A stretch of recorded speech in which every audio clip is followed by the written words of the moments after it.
नमस्छात्राय सततम Sanskrit वयूनम channel पर आप सभी का हार्दिक स्वागत है। आपने अभी तक संस्कृत वयूनम चैनल को सब्सक्राइब नहीं किया है तो सब्सक्राइब करें संस्कृत वयूनम। वाग्भट्ट जी अष्टांग हृदय की इस श्रृंखला में आगे हमें बताते हैं कि द्रव्यस्य गुणान आह। हमने पूर्वोक्त वीडियो में त्रिधा विपाको द्रव्यस्य स्वादु अम्ल कटुकात्मकः यह श्लोक पढ़ा था, जिसमें हमने सुना था कि द्रव्य का 3 प्रकार से विपरिणाम या विपाक होता है।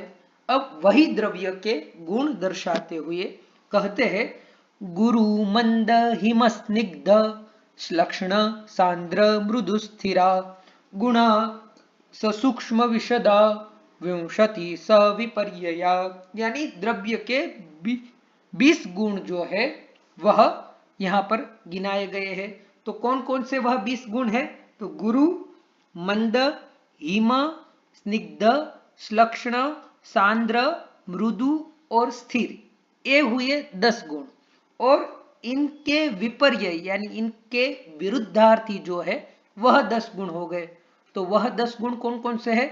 लघु, तीक्ष्ण, उष्ण, रुक्ष, खर, द्रव, कठिन, सर, स्थूल और पिच्छिल। तो इस प्रकार से द्रव्य के 20 गुण जो है वह बताए गए हैं। तो सर्वांग सुंदराकार कहते हैं तत्र द्रव्ये गुरुवादय 10 गुणाः सविपर्यया विंशति विज्ञेया। यानी द्रव्य आदि में, द्रव्यों में गुरु आदि जो है गुरु, मंद, हिम, स्निग्ध इत्यादि 10 गुण और 10 इनके विपरीत यानी लघु, तीक्ष्ण, उष्ण को मिलाकर कुल 20 प्रकार के गुण होते हैं। एषां क्रमाद् विपरीता लघु, तीक्ष्ण, उष्ण, रुक्ष, खर, द्रव, कठिन, सर, स्थूल, पिच्छिलाः। यानी इनके विपर्य कौन कौन से हो गए? तो गुरु का लघु, वही आगे बताते हैं गुरु तद विपर्यो लघु। तो सबसे पहला श्लोक में गुरु गुण कहा गया है, तो गुरु का विपरीत हुआ लघु।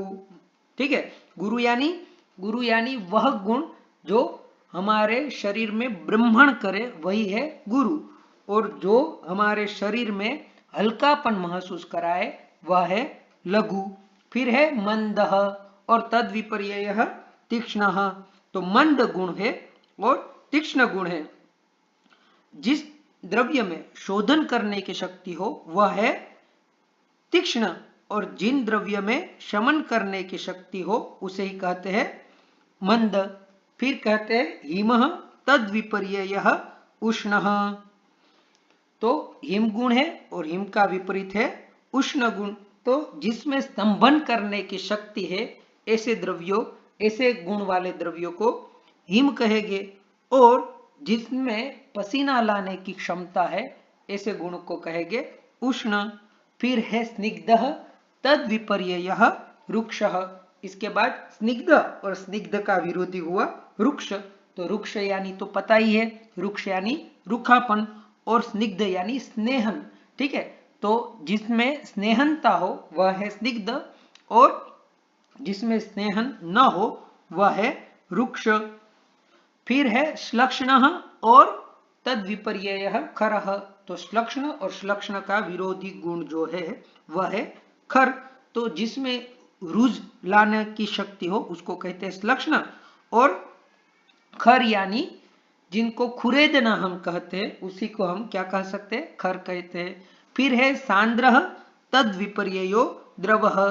तो जिनमें सांद्र शक्ति है उसको कहेंगे सांद्र, और द्रव यानी जो लिक्विड जैसा है तो कहेंगे उनको द्रवः। मृदु और विपर्यय, मृदु के विपरीत गुण है कठिन। तो मृदु होना यानी कोमल होना, और कठिन यानी कि कठोर होना। और फिर है स्थिरः तद विपर्ययः शरः। स्थिर यानी स्थिर होना, और शरः यानी चलायमान होना। जिन द्रव्य में चलायमान होने की शक्ति है, गुण है, उसी को हम शरः कहेंगे। फिर है सूक्ष्मः तद विपर्ययः स्थूलः। जिसमें सूक्ष्म शक्ति है, ठीक है, उनको कहेंगे सूक्ष्म, और उनके विपरीत स्थूल है। और विशदः तद विपर्ययः पिच्छिलः, तो जिसमें विशद गुण है और खरड़ने की शक्ति है उसको कहेंगे पिच्छिल। तो इस प्रकार से गुरु, मंद, हिम, स्निग्ध, श्लक्ष्ण, सांद्र, मृदु, स्थिर और उन्हीं के 10 क्रम से विपरीत कहे तो लघु, तीक्ष्ण, उष्ण, रुक्ष, खर, द्रव, कठिन, सर, स्थूल और पिच्छिल, यह 20 प्रकार के गुण जो है वह द्रव्य में रहते हैं। इसके अलावा भी कई सारे गुण हैं, व्यवायी, विकासी, आशुकारी, लेकिन इन गुणों का भी इन्हीं के 20 गुणों में समाविष्ट हो जाने से अन्य गुणों की चर्चा जो है वह महर्षि ने नहीं की है। प्रधान मल्ल न्याय से इन्हीं 20 गुणों की चर्चा जो है वह आचार्य ने हमारे समक्ष की है। तो आपको यह वीडियो पसंद आया होगा। यदि यह वीडियो पसंद आया हो, समझ में आया हो, तो इस वीडियो को लाइक करें, संस्कृत वयुनम चैनल को सब्सक्राइब करें और अपने प्रतिभाव अवश्य हमें कमेंट बॉक्स में बताइए। अस्तु, धन्यवाद।